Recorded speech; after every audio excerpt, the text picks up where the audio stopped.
let's talk about your first line of defense, the smoke detector.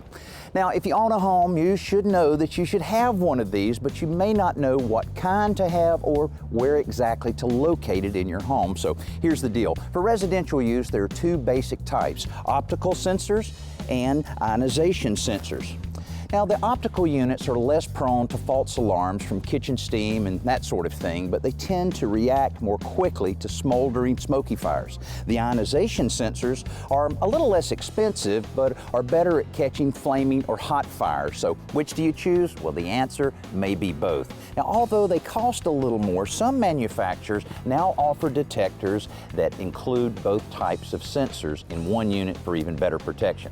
Now, in order for them to do their job, though, they have to be in the right location, which means at least one on every level of your home, preferably close to the bedroom so that they can detect smoke quickly and alert your family to the danger.